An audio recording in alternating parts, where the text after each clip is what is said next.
नमस्कार दोस्तों, मैं नवीन यादव स्वागत करता हूं आपका अपने YouTube channel Vasudev IAS concept पर। डियर फ्रेंड्स, हम लगातार मध्यकालीन भारत की ओर बढ़ रहे हैं और मध्यकालीन भारत में हम अरब आक्रमण से शुरू कर इस्लाम की कहानी से शुरू कर और तुगलक वंश तक का सफर तय कर चुके हैं। लगातार हम अपने बैच मिशन इंद्रप्रस्थ के तहत 1 बाय 1 टॉपिक्स को कवर करते हुए चल रहे हैं और उन्हीं टॉपिक्स में से आज जो टॉपिक मैं लेकर के आया हूं वो एक ऐसा टॉपिक और एक ऐसे शासक की कहानी है जिसे सुनकर के आप खुद सोचने पे मजबूर हो जाओगे कि क्या कोई इतना पढ़ा लिखा व्यक्ति इतना मूर्ख हो सकता है। जैसा कि हमने टैगलाइन में दिखा रखा है, मध्यकाल के पढ़े लिखे मूर्ख सुल्तान की कहानी। क्या पढ़ा लिखा मूर्ख हो सकता है? समाज में एक कहावत है कि एक शिक्षित व्यक्ति बहुत सारे जनों को शिक्षित कर देता है, बहुत सारे जनों को एजुकेटेड बना देता है, लेकिन वो मूर्ख नहीं हो सकता। मैं ये कहता हूं कि डिग्रियां कितनी भी लो, अगर समझदारी नहीं है, अगर सोच नहीं है, तो वो कभी भी एजुकेटेड नहीं हो सकता। अगर एक अनपढ़ व्यक्ति में सोच इतनी प्रबल है कि वो अपने साम्राज्य को शिखर तक ले जा सकता है, अपने परिवार को शिखर तक ले जा सकता है, तो उससे वेल एजुकेटेड मैं नहीं मानता। कागजी नजरों में वो पढ़ा लिखा नहीं है, लेकिन वैसे बहुत पढ़ा लिखा है अगर जिस व्यक्ति की सोच सही है। लेकिन कागजी डिग्रियां बहुत हैं, लेकिन सोच और समझदारी है ही नहीं, तो वो कभी भी पढ़ा लिखा नहीं माना जा सकता। ये बात आपको हमेशा याद रखनी है। तो सारा खेल किसका है? समझदारी का। जैसा कि मैं हर बार कहता हूं कि हमें समझदार बनना चाहिए, हमें सोच इतनी दृढ़ बना लेनी चाहिए कि वो हमारा उत्थान इतना कर दे कि समाज में हमारी सोच का उदाहरण दिया जाए। एक शासक अकबर हुआ करता था। उस अकबर की अगर मैं बात करता हूं, वो बिल्कुल अनपढ़ शासक था, लेकिन समझदार इतना था कि उसने अपने साम्राज्य का विस्तार बहुत अद्भुत तरीके से कर दिया और वो मुगल सल्तनत का वास्तविक संस्थापक के रूप में भी जाना जाता है।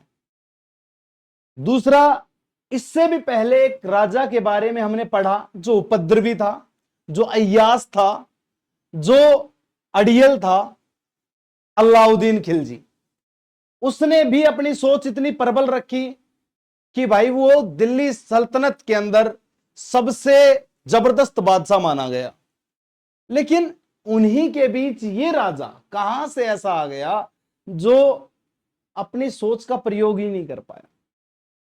जी हां, मैं बात कर रहा हूं तुगलक वंश के वही शासक मोहम्मद बिन तुगलक की, जिसको जोना खां के नाम से जाना जाता था, जो कि ग्यासुद्दीन तुगलक या गाजी मलिक का बेटा हुआ करता था।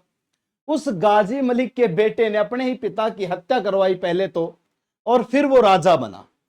ऐसा मैं नहीं कहता, ऐसा इतिहासकार कहते हैं कि वो गाजी मलिक की हत्या में उसी का हाथ था। उसी गाजी मलिक के इस बेटे ने निजामुद्दीन औलिया की शरण ले ली थी। उस निजामुद्दीन औलिया ने इसको शासक बनने के सोपन दिखाए और शासक पद तक पहुंचाया।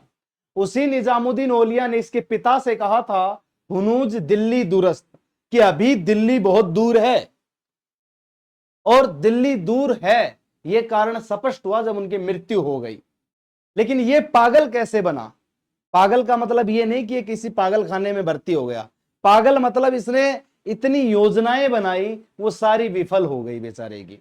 इसने इतनी योजनाएं, कृषि सुधार की योजना बनाई, टैक्स लेने लगा लोगों से, दोआब कर डबल कर दिया। ऐसे टाइम पे डबल कर दिया जब देश में काल पड़ रहा था। सपोज करो कोरोना चला हुआ हमारे देश में 2020 के अंदर, और मोदी सरकार बोल देती कि भाई मैं टैक्स हर चीज पे डबल कर रहा हूं, यानी कि 2 रुपए की सुई लेके आते हो उस पे 20 पैसे टैक्स लगता है, मैं 40 पैसे टैक्स कर रहा हूं। एक साबुन पे मैं 2 रुपए टैक्स लगा रहा हूं, मैं एक खाद्यान्न चीज पे 50 रुपए टैक्स लगा रहा हूं। तो क्या करेगी भारत की जनता? वही करेगी जो कुछ समय पहले श्रीलंका और आज के दिन बांग्लादेश में हो रहा है। यानी कि हम सत्ता पलट करने पे मजबूर हो जाते और देश की जनता भड़क जाती। भाई देश में बीमारी चल रही है, तू पैसे कमाने पे लगा हुआ है। ये गलती इसने करी, उस समय पे भी जनता ने वही किया जो बांग्लादेश में आज हो रहा है, कुछ समय पहले श्रीलंका में हुआ था। जनता भड़क गई, इसके खिलाफ विद्रोह कर दिया। उस विद्रोह से डर के इसने जनता से कहा कि भाई लड़ाई झगड़ा मत करो, चलो ठीक है तुम्हारी मजबूरी में तुम्हें लोन देता हूं। अब जनता ने लोन ले लिया, अब जिसको जरूरत नहीं थी वो भी लोन ले रहा है। राजा बांट रहा है तो प्रजा लेगी, राजा अगर मुफ्त में चीजें बांट रहा है तो प्रजा लेगी। अब उसने लोन ले लिया, लोन लेने के बाद जनता ने चुकाया नहीं, धन खाली हो गया। क्या करे, बेवकूफी थी। इसको कुछ क्राइटेरिया रखना था, कुछ चीजें रखनी थी, किस प्रकार से लोन दिया जाएगा और ऐसे ऐसे उसका समाधान होगा, तब जाकर के वो तुम्हारा फैसला होगा बिना किसी कागजी कार्रवाई के। सपोज करो यार, आज के दिन अगर आरबीआई लोन बांट दे फ्री, बिना किसी कागजी कार्रवाई, बिना आधार कार्ड, बिना पैन कार्ड, कुछ भी, देश की जनता लूट लेगी आरबीआई को। देश की जनता आरबीआई को जब लूट लेगी तो आरबीआई ठप हो जाएगा।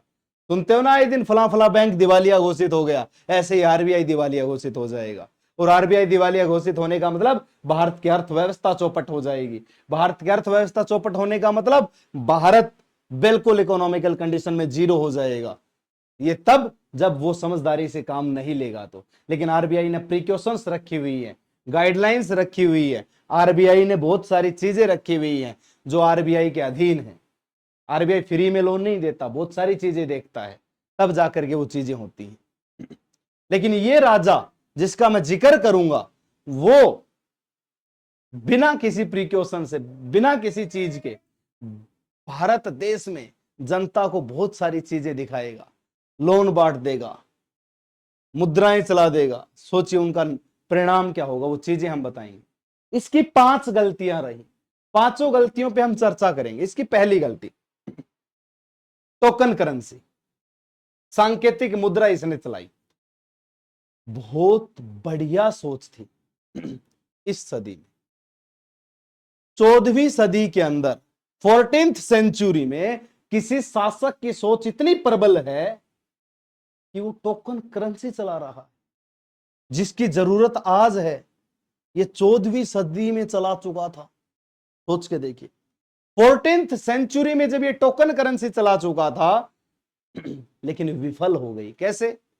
अब प्रिकॉशंस नहीं रख रहा है, भारत देश में राज कर रहा है, ये भूल रहा है, टोकन करेंसी चला गया और ऐसे ही विदाउट प्रिकॉशंस के इसने मुद्राएं चलाई। उस समय चांदी की कमी हो गई थी तो इसने ब्रिंज मुद्रा चलाई, जो कि तांबे से बनी हुई होती थी, कांसे से बनी हुई होती थी। तो क्या हुआ, लोगों के घर में कांसे के बर्तन हुआ करते थे, कांसे तांबे उस समय हर घर में मौजूद होते थे।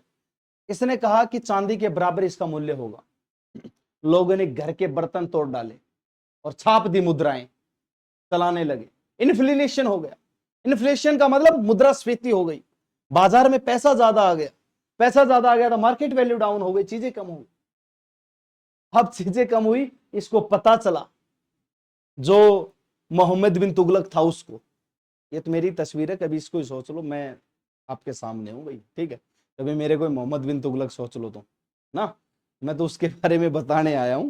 ठीक, एक सामान्य स्थिति उस बेचारे की, वो कैसे मूर्ख कहलाया, उसकी कहानी मैं आपके सामने लाया हूं। अब टोकन करेंसी सबने छाप ली, इन्फ्लेशन हो गया, मुद्रास्फीति हो गई। दूसरी बात, उसने वो सारी करेंसी कहा कि जितनी भी जहां भी है सब जमा करें कोष में, कोई दिक्कत नहीं, जमा कर दे, बहुत अच्छी बात है, गलत हो रहा है तो जमा करवा दे। लेकिन इसने क्या बोला कि जितनी वैल्यू का सिक्का आप दोगे उतनी वैल्यू की चांदी मैं आपको दे दूंगा। मूर्खता में कोई कमी है?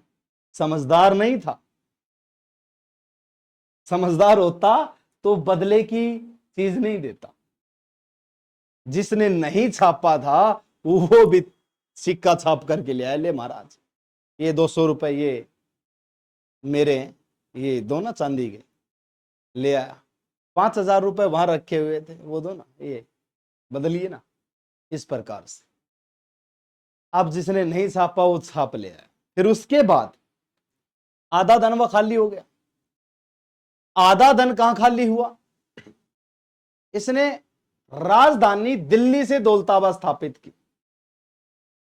बोला दिल्ली से नहीं, मैं दक्कन में बैठ के राज चलाऊंगा। अरे भैया, मंगोलों का आक्रमण उत्तर भारत में हो रहा था, उत्तर पश्चिम एरिया से हो रहा था। दक्कन में राज करना जरूरी नहीं था। दक्कन को संभालना था और दिल्ली को भी संभालना था तो उज्जैन राजधानी बनाता।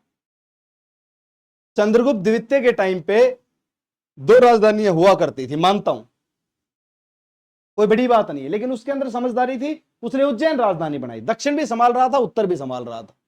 सोच के देखिए। लेकिन ये दक्कन पे ध्यान चला गया। लेकिन इसने एक और बात कही कि जितने भी अमीर अमीर हैं वो चलेंगे। आधा धन उधर खाली करके आ गया, वापस आया। जिसने इसको सलाह दी उनको टांग दिया। बोले टांगो, ये मेरे को समझा रहे हैं, मूर्ख आदमी। खुद मूर्ख है, दूसरों को मूर्ख बता रहा है। वो कहते हैं ना भाई, ज्ञानी से ज्ञानी मिले करे ज्ञान की बात, मूर्ख से मूर्ख मिले के गुस्सा के लात। तो वही चीज इसके साथ थी। ये ज्ञानी लोगों की बात ही नहीं मान रहा था। तीसरी गलती, मध्य एशिया को जीतने चल पड़ा। कोई बात नहीं है, ईरान जैसे क्षेत्र को जीतना कोई बड़ी बात नहीं थी, उनका साथ मिला इसको। मंगोलों ने इसको सलाह दी कि मध्यवर्ती एशिया को जीत सकता है। इसने वहां एक खुरासान जगह पर खुरासान सेना का निर्माण किया। इसके पास ऑलरेडी सेना थी, क्या जरूरत थी इसको सेना निर्मित करने की। चलो निर्मित कर भी दी, 2 साल की सैलरी एडवांस दे दी। किस्मत इतनी खराब, तख्ता पलट हो गया। तख्ता पलट हुआ, सत्ता बदली, सेना पीछे हट गई इसकी, वो जाके मिल गई। चौथी योजना, दोआब कर में वर्दी कर दी अकाल के समय, जो मैं पहले बता चुका हूं। पांचवी योजना, सिंध को जीतने चला गया कराचील क्षेत्र की ओर, और जिन विद्रोहियों को दबाने के लिए अपनी सेना भेजी, वो सेना उन विद्रोहियों के साथ मिल गई। और इसका अंत हुआ कि ये शासक मर गया। 5 योजनाएं बनाई और विफल हो गई। सोचिए क्या बीती इस इंसान पर। सबसे बड़ा पढ़ा लिखा, उस समय का डॉक्टर, पीएचडी की उपाधि वाला, एमएससी मैथमेटिक्स पढ़ा लिखा व्यक्ति, आज के दिन इसकी वैल्यू क्या रही होगी, सोचिए। तो इस प्रकार की स्थिति रही उस मोहम्मद बिन तुगलक के साथ। उसी मोहम्मद बिन तुगलक की कहानी हम पढ़ेंगे, जिसका सार मैंने आपको बताया है। उसी सार में आगे की कड़ी लेकर के चलेंगे अपने बैच मिशन इंद्रप्रस्थ के तहत। आइए हम बात करते हैं इस सुल्तान की कहानी की। तुगलक वंश हम पढ़ रहे हैं, जिस वंश की कहानी मैंने आपको बताई। 1320 से 1414 तक ये वंश रहा। मोहम्मद बिन तुगलक 1325 से 1351 तक राज करके जाएगा। 25 साल राज करके जाएगा। दिख नहीं रहा आपको शायद, मैं नीचे लिख देता हूं। ये मोहम्मद बिन तुगलक 1325 से 1351 तक राज करके जाएगा। और राज की कहानी हम बात करेंगे। अपने पिता की मृत्यु के बाद वह दिल्ली का सुल्तान बना। पिता की मृत्यु के बाद बना। हालांकि कुछ इतिहासकारों द्वारा उसे अपने पिता की मृत्यु के लिए दोषी ठहराया गया, और दोषी था भी ये, शायद ऐसा बताया जाता है। ठीक है, तो ठहराया भी गया इसे। सुल्तान राजस्व के देवी अधिकार सिद्धांत में विश्वास करता था। उदार नीति का पालन करते हुए उसने अपने जाति पंथ धर्म से परे अधिकारियों की नियुक्ति की। ये दयालु राजा बना और इसने सभी धर्मों को इक्वल लेकर के चला, और सभी जाति धर्म से परे अपनी चीजों को इसने स्थापित किया। बहुत अच्छी बात थी इसकी, बहुत अच्छा काम किया इसने राजा बनने के बाद। लेकिन राजा तभी अच्छा रहेगा जब तक ये सही दिमाग का प्रयोग करेगा। नहीं करेगा, कोई राजा की वैल्यू नहीं रहेगी। ठीक है, उसने अपनी प्रजा, हिंदू प्रजा के साथ भी कोई भेदभाव नहीं किया। बहुत अच्छी बात है, हिंदू प्रजा के साथ कोई भेदभाव नहीं किया। उसने विजय नीति अपनाई और खुरासान, नगरकोट, काराजाल, मेवाड़, तेलंगाना तथा मालाबार में अभियान दल भेजे। इन सभी जगहों पर अपनी सेना भेज दी युद्ध करने के लिए। कई एशियाई देशों के साथ राजनयिक संबंध स्थापित किए, बहुत अच्छी बात है। पॉलिटिकल इश्यू, पॉलिटिकल रिलेशन बनाना बहुत अच्छी चीज है। उसका साम्राज्य मध्यकालीन सुल्तानों में सबसे व्यापक था। उसने बेगमपुरी मस्जिद के साथ साथ जहांपनाह का शाही निवास भी बनवाया। जहांपनाह महल का निर्माण इसी ने करवाया था। ठीक है, किसने? मोहम्मद बिन तुगलक ने। इसने एशियाई देशों के साथ पॉलिटिकल रिलेशन बनाए, बहुत अच्छी चीज इसने करी इस चीज के मामले में। लेकिन योजनाएं विफल कर दी इसने। किस प्रकार से करी, उन सभी चीजों की जानकारी हम प्राप्त करेंगे। मोहम्मद बिन तुगलक के प्रयोग, अब इसके प्रयोग देखते हैं। पूंजी स्थानांतरण, अलाउद्दीन खिलजी के बाद मोहम्मद बिन तुगलक को एक शासक के रूप में याद किया जाता है जिसने कई साहसिक प्रयोग किए, कृषि में गहरी रुचि दिखाई। दो राजाओं के बारे में आपको सीखना चाहिए, उन राजाओं से आपको बहुत सारी सोच मिलती है। मोहम्मद बिन तुगलक और अलाउद्दीन खिलजी। एक राजा बहुत पढ़ा लिखा है जिसने नीतियों का सही प्रयोग नहीं किया। एक राजा अनपढ़ है, उपद्रवी है, अय्यास है, लेकिन अपने साम्राज्य का विस्तार करके गया। दोनों से आपको सीख मिलेगी। सीख ये मिलेगी कि समझदारी का प्रयोग कहां करना है। अगर कर गए तो जीत गए, नहीं तो वहीं की वहीं रह गए या डूब जाओगे। ठीक, तो इस बंदे ने पूंजी स्थानांतरित करी, यानी कि टोकन करेंसी वगैरह जैसी चीजें चलाई, और कृषि में भी रुचि दिखाई, कृषि में गहरी रुचि दिखाई, लेकिन दोआब कर के कारण वो रुचि भी डूब गई इसकी। ठीक, उसके बाद ये राजा था यार, कमाल की बात है, इसने क्या क्या नहीं किया। मोहम्मद बिन तुगलक ने अपने राज्यारोहण के तुरंत बाद जो विवादास्पद कदम उठाए वह राजधानी को दिल्ली से देवगिरी, बाद में इसका नाम दौलताबाद, स्थानांतरित करना। विवादास्पद का मतलब है कि इसने पहली गलती कर दी। पहली गलती कर दी मतलब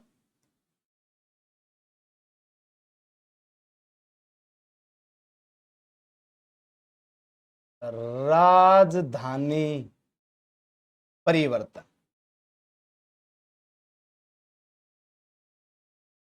यानी कि ये राजधानी को दिल्ली से देवगिरी लेकर के गया। देवगिरी, बाद में इसने उसका नाम दौलताबाद कर दिया। वही देवगिरी जिसके ऊपर अलाउद्दीन खिलजी ने अटैक किया था, इस बंदे। अब इस बंदे ने उसका नाम दौलताबाद किया। अलाउद्दीन खिलजी ने अटैक किया राजा रामचंद्र देव के खिलाफ, लेकिन इसने अटैक नहीं किया, राजधानी ही बदल डाली, और बदलने का परिणाम विवादास्पद था।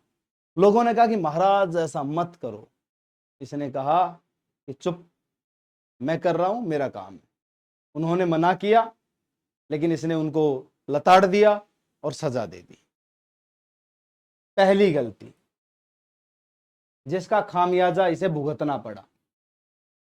अब उस राजधानी में क्या कुछ था?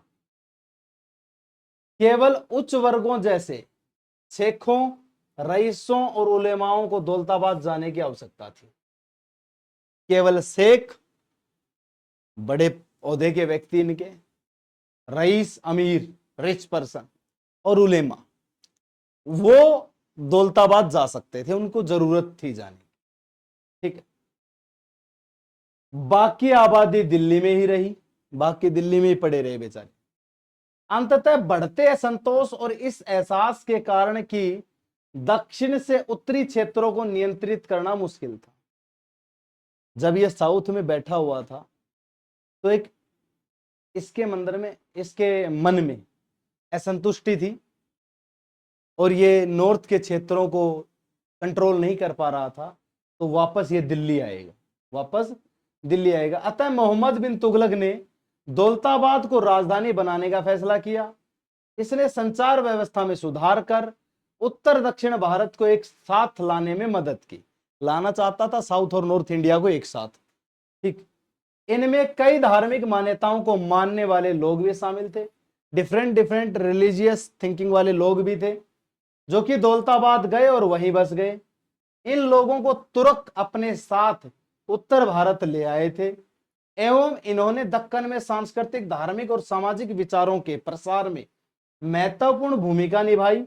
इसके परिणाम स्वरूप उत्तर भारत के साथ साथ दक्षिण भारत में भी संस्कृति संपर्क की एक नई प्रक्रिया शुरू हुई। यानी कि साउथ और नॉर्थ में एक जैसे कल्चर की परिभाषा रखना चाहता था, बट ऐसा संभव नहीं हो पाया और इसकी राजधानी परिवर्तन की जो स्कीम थी ये बाद में विफल रही, क्योंकि साउथ में बैठकर के नॉर्थ में राज नहीं कर सकता था, नॉर्थ की चीजों को नहीं जांच सकता था। इसलिए एक समय पर ये राजधानी परिवर्तन की योजना विफल हो गई, यानी कि पहली योजना विफल। लोगों को अभी बस एक योजना विफल हुई ये पता चला, लेकिन दूसरी में वो पागल समझेंगे इसे। कैसे, देखते हैं। लो, टोकन मुद्रा मोहम्मद बिन तुगलक द्वारा शुरू की गई एक विवादास्पद परियोजना टोकन मुद्रा थी। बर्नी के अनुसार सुल्तान ने टोकन मुद्रा की शुरुआत की क्योंकि सुल्तान की विजय अभियानों के साथ साथ उसकी असीम उदारता के कारण खजाना खाली हो गया था। इतना ज्यादा उदार था, धनी बांट दिया, खाली हो गया खजाना। 14वीं शताब्दी में विश्व में चांदी की कमी हो गई, भारत को संकट का सामना करना पड़ा। इसलिए सुल्तान को चांदी के स्थान पर तांबे के सिक्के जारी करने के लिए मजबूर होना पड़ा। मैंने बताया तांबे के सिक्के इसने जारी किए, जिनको टोकन करेंसी कहा गया, और लोगों ने बेफिजूल सिक्के छाप दिए। बहुत दूर की सोच थी भाई। 14वीं शताब्दी में बैठा व्यक्ति अगर हवाई जहाज के बारे में सोच रहा है तो बहुत बड़ी बात, क्योंकि इंसान काल के बंधन में बंधा होता है और वो काल से परे जाकर के सोच रहा है, तो वो बहुत महान सोच वाला व्यक्ति है। हाँ, महान सोच वाला, लेकिन वो सोच तब काम आएगी ना जब समझदारी से काम लेगा। ठीक है, भारत आज की स्थिति में है स्थाई। आप सोच रहे हो सर सरकारें तो बदलती हैं, स्थाई कैसे हुआ? भाई सरकारें बदलती हैं, विभाग नहीं बदलता। आज बीजेपी है, कल कांग्रेस आ जाएगी, परसों बीजेपी आ जाएगी, फिर कांग्रेस आ जाएगी। क्या फाइनेंस मिनिस्ट्री बदलेगी? वित्त विभाग बदलेगा? नहीं। मंत्री बदलेगा, वित्त विभाग वही रहेगा।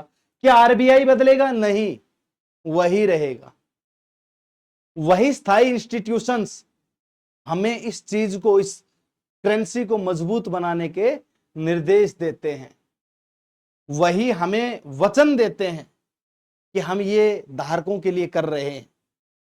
वो प्रिकॉशंस रखते हैं, लेकिन इसने कोई प्रिकॉशंस नहीं रखी। ये टोकन मुद्रा स्कीम भी इसकी क्या हो गई? विफल हो गई।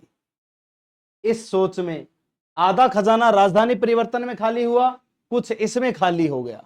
लोगों ने कहा कि राजा पागल हो चुका है और ये पागल शासक हमें मरवाएगा। 14वीं शताब्दी में विश्व में चांदी की कमी हो गई और भारत को संकट का सामना करना पड़ रहा था। इसलिए सुल्तान को चांदी के स्थान पर तांबे के सिक्के जारी करने के लिए मजबूर होना पड़ा। उसने चांदी के सिक्के के स्थान पर तांबे का सिक्का चलाया, आदेश दिया कि इसे टंका के समतुल्य स्वीकार किया जाए, जो चांदी का टका था उसके इक्वल बराबर स्वीकार किया जाए। हालांकि भारत में टोकन मुद्रा का विचार नया था, इसे स्वीकार कर पाना व्यापारियों तथा आम लोगों के लिए कठिन था। अब व्यापारी और आम लोग इसे स्वीकार नहीं कर पा रहे थे, लेकिन करना पड़ा। राजा ने बोल दिया तो मरना है, मरना है, क्योंकि मरने से पहले भी मरना पड़ता है। राज्य ने टकसालों द्वारा जारी सिक्कों की नकल को रोकने के लिए भी उचित सावधानी नहीं बरती। मैंने बताया कि सावधानी नहीं बरती, ये भी यही कह रहा है, सावधानी नहीं बरती। सरकार लोगों को नए जाली सिक्के बनाने से रोक नहीं सकी और जल्द ही बाजारों में नए जाली सिक्के बहुतायत में आ गए। बर्नी के अनुसार लोगों ने अपने घरों में टोकन मुद्रा डालना शुरू कर दिया। हालांकि आम आदमी शाही खजाने द्वारा जारी किए गए तांबे के सिक्कों और स्थानीय स्तर पर बने जाली सिक्कों के बीच अंतर कर पाने में विफल रहा। अंततः है सुल्तान टोकन मुद्रा वापस लेने के लिए विवश होना पड़ा। पैसे छाप दिए, कोई प्रिकॉशन नहीं रखी, जनता ने जाली पैसे जारी कर दिए, उनकी पहचान कर पाने में असमर्थ था। आरबीआई दो चीज रखता है, एक तो पैसे पे साइन करने वाले गवर्नर, दूसरा पैसे की जांच करने वाला मार्केट में नया या पुराना। भाई एक बात बताना मुझे, 500 रुपए मैं आपको दूं, आप देख के लोगे या बिना देखे डाल लोगे? ऐसे देखोगे गांधी जी किधर दिख रहा है, इधर है या नहीं है? गांधी जी है, देखोगे ना। फिर एक गांधी जी से फर्क नहीं पड़ेगा आपको, फिर ये देखोगे 500 किधर किधर लिखा है, इधर उधर उधर, ये वो सारी चीजें देखोगे, तब जाकर के आपको संतुष्टि होगी असली है। ऊपर से आरबीआई भी उस पे लिख के देता है। दूसरी चीज, लोकल करेंसी आती है, नकली मुद्रा आती है, तो उसकी पहचान तुरंत हो जाती है, क्योंकि चेकिंग वाले लगे होते हैं और वो कहीं ना कहीं पकड़े भी जाते हैं। लेकिन इसने तो कोई चेकिंग वाले रखे ही नहीं, मुद्रा को कोई चेक नहीं कर रहा था, कोई मुद्रा की जांच नहीं कर रहा था, छापे जा रहे थे, छापे जा रहे थे, इधर लोग छाप रहे थे, इधर टकसाल छाप रही थी, और उस मुद्रा को चला दिया। बाद में इतनी ज्यादा मुद्रा हो गई, इन्फ्लेशन मैंने बताया, मुद्रास्फीति हो गई, और उसको वापस लेना पड़ा।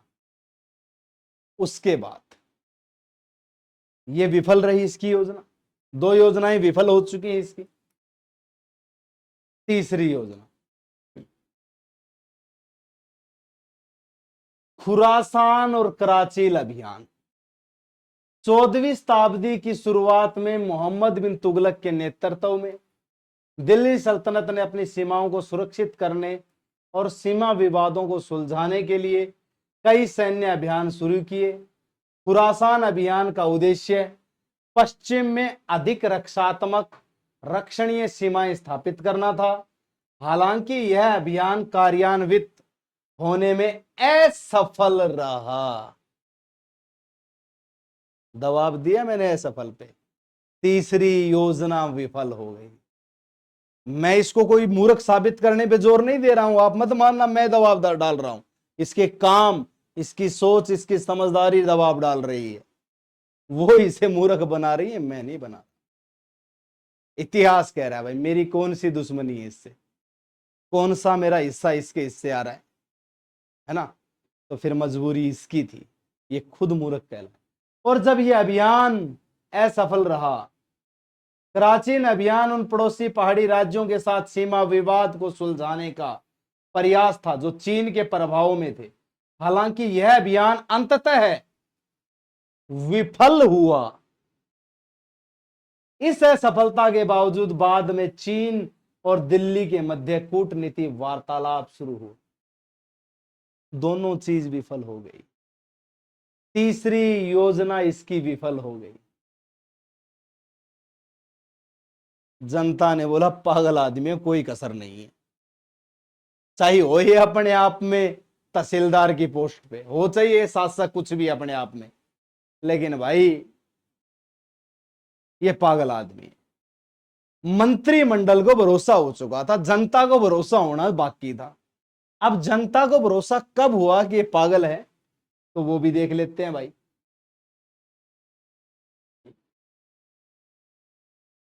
मोहम्मद बिन तुगलक के शासनकाल के दौरान कृषि सुधार और कुलीनता की स्थिति में हुए परिवर्तन। कृषि सुधार, मोहम्मद तुगलक ने कृषि में सुधार के लिए कई लक्षित उपाय खोजने का कार्य किया।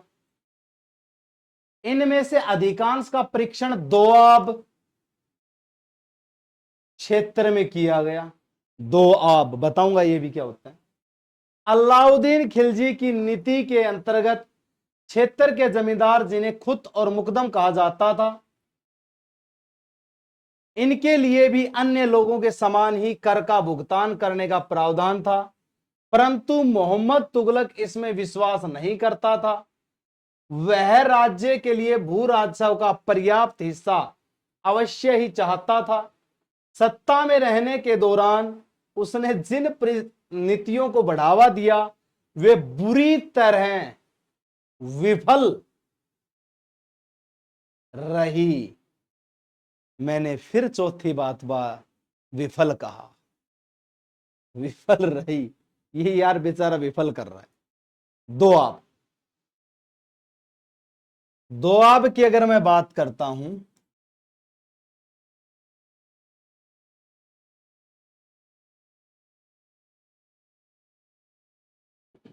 एक ऐसा क्षेत्र जो दो नदियों के बीच का क्षेत्र है। एक नदी है, एक ये नदी है। ये जो बीच का जोन बच गया है ना, इसे बोलते हैं दोआब।